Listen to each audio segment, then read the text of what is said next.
Chapter 41. When in doubt, turn into a biting insect. I was starting to hate the Utgard Bowling Ultimate Tournament. Hearthstone went next. He gestured to the arcade and, with me translating, challenged the Giants to bring forth their highest scorer at any game of the contestants' choosing. Hugo, Yammer's team, nominated a guy named Kyle, who marched over to the skee-ball lane and scored a perfect 1,000 points. While the Giants cheered, Hearthstone walked over to Starsky and Hutch pinball machine and put a red gold coin in the slot. "Wait," Hugo protested. "That's not even the same game." "It doesn't have to be," I said. "Her said any game of the contestants choosing, plural. You guys never chose skee-ball. Hearth chooses pinball." The Giants grumbled, but in the end, they relented. Blitzen grinned at me. "You're in for a treat, kid. Hearth is a wizard." "I know that." "No, I mean a pinball wizard." Hearthstone fired up the first ball. I didn't see him use any magic, but he quickly destroyed Kyle's score, which, granted, wasn't fair, since pinball scores go way higher than 1,000 points. Even after he'd passed 500 million, Hearth kept playing. He nudged the machine and hit the flippers with such intensity, I wondered if he was thinking of his father and all those coins that he'd made Hearth collect for good deeds. On this machine, Hearth quickly became a make-believe billionaire. "Enough!" Utgard Loki yelled, pulling the plug on the machine. "You've proved your skill. I think we can all agree that this deaf elf sure plays a mean pinball. Who's next?"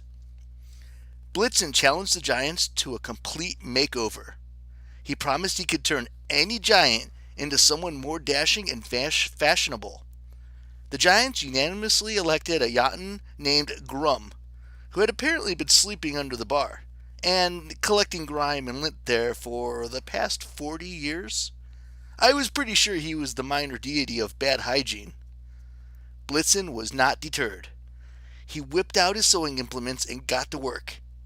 It took him a few hours to slap together new clothes from odds and ends in the bowling alley's gift shop. Then he took Grum into the bathroom for a proper spa treatment. When they emerged, Grum's eyebrows had been waxed. His beard and hair were trimmed neater than the most metrosexual hipsters. He wore a shimmery gold bowling shirt with Grum stitched across the front, along with silvery pants and matching bowling shoes. The giant ladies swooned. The giant dudes edged away from him, intimidated by his star power. Grum crawled back under the bar and started to snore. "I can't fix bad habits," Blitz said. "But you saw him. Did I beat the challenge or what?" There was a lot of muttering, but no one dared to argue.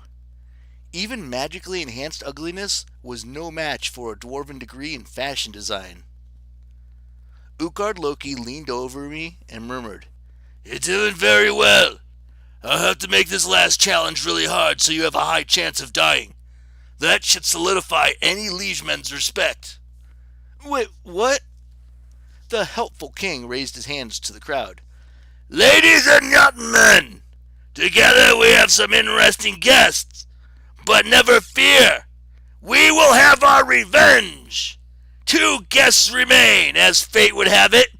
That's the perfect number for a doubles bowling challenge. Since bowling is the reason we are here today, let's have our last 2 visitors face off against defending champions from Tiny Turkey's Bowlers." The Giants hollered and whooped. Tiny looked over at me and made a finger across the throat sign, which I was getting really tired of seeing. "The winners will take the usual prize," Utgard Loki announced, "which is, of course, the losers' heads." I glanced at Alex Fierro and realized we were now a team. "I suppose it's a bad time to tell you," Alex said. "I've never bowled." Our opponents from Tiny Turkey's Bowlers were brothers with the delightful names of Herg and Blurg. It was difficult to tell them apart.